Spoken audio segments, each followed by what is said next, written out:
शुभ सकाळ. माझे नाव सीमा लक्ष्मण मनसोडे. इयत्ता 5वी. मुंग्यांच्या जगात. मुंगी हा शब्द उच्चारत आपल्या डोळ्यासमोर येतात त्या साखरीवर ताव मारणाऱ्या मुंग्या, नाही तर कडकडून चावणाऱ्या लाल मुंग्या. भारतात मुंग्यांच्या सुमारे 1000 जाती आढळतात. कीटक वर्गात सर्वात जास्त उद्योगी, कष्टाळू, शिस्तप्रिय व हुशार म्हणून मुंगीचे नाव सर्वप्रथम घेतले जाते. मुंगी हा समाजप्रिय कीटक वसाहती करून राहतो. एका वसाहतीमध्ये लाखोच्या संख्येने मुंग्या राहतात. प्रत्येक वसाहतीमध्ये अनेक कामकरी मुंग्या, एक किंवा काही राणी मुंग्या आणि काही नर मुंग्या असतात. मुंगी एकमेकांशी बोलत असतील का? कशा प्रकारे बोलत असतील? एका मुंगीला सापडलेला अन्नाचा साठा इतर मुंग्याला कशा प्रकारे माहीत होतो? असे नाना प्रश्न आपल्याला पडतात. आपण एकमेकांशी संवाद साधतो. माणसाप्रमाणे मुंगी नक्कीच बोलत नाही. निसर्गाने प्रत्येक सजीवाला संवाद करिता विशिष्ट सोय करून दिली आहे. मुंग्यांना सुद्धा एकमेकांशी संवाद साधण्यासाठी निसर्गाने अशी सोय केली आहे. मुंग्या वेगळ्या करण्यासाठी वेगळ्या रासायनिक गंधांचा उपयोग करतात. एखाद्या मुंगीला अन्नाचा साठा सापडला की ती आपल्या वसाहतीकडे परत येताना त्या मार्गात आपल्या शरीरातून विशिष्ट प्रकारचे गंधकण सोडत येते. मुंगी हे गंधकण फक्त अन्नाचा साठा मिळाल्यावर सोडतात, इतर वेळेस नाही. मग इतर वेळेस मुंग्या मिशाईच्या साहाय्याने या गंधकणाचा माग काढत अन्य साठ्यापर्यंत पोचवतात. म्हणून आपल्या मुंगी नेहमी रांगेत चालणाऱ्या दिसतात.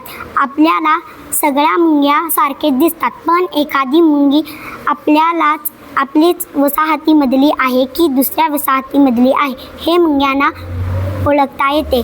वेगळ्या वसाहतीत मुंग्यांना विशिष्ट असा गंध असतो. मुंग्या मिशांच्या साहाय्याने तो गंध ओळखतात.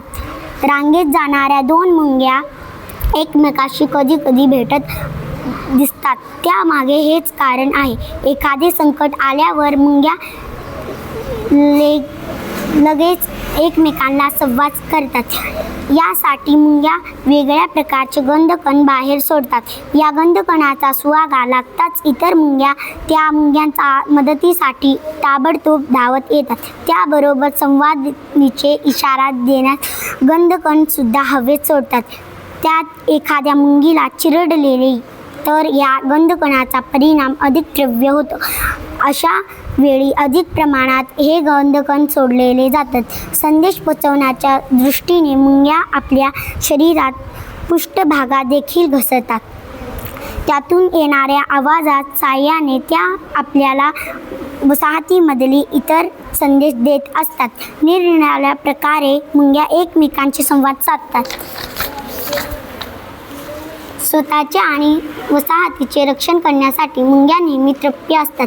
स्वतःच्या किंवा वसाहतीच्या रक्षणासाठी काही मुंग्या कडकडून चावा घेतात, काही मुंग्या विषारी दंश करतात, तर काही विशिष्ट आम्हालाच फरावा शत्रूंवर सोडतात. न कळता वेगळा लाल मुंग्यांना वसाहतीवर पाय पडल्यास काय होते ते तुम्हाला सांगायची गरज नाही. वसाहतीवर संकट आणणाऱ्या मोठ्या शत्रूला सगळ्या मुंग्या मिळून चावा घेतात की त्या तिथून पळ काढला लागतो. काही जातीच्या मुंग्या दंश करणाऱ्या सुईसारखी योजना केलेली असते. दंश करताच प्राण्यांच्या शरीरात विष सोडले जाते.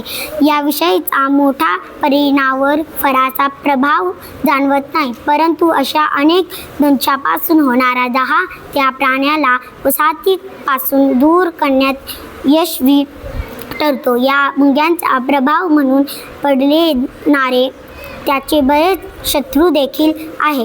अर्थात निसर्गाने प्रमाण केलेल्या अन्नात साखळीच हा एक भागच आहे हे आपल्याला कसे विसरून चाललेले.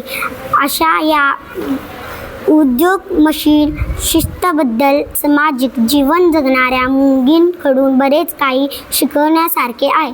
धन्यवाद.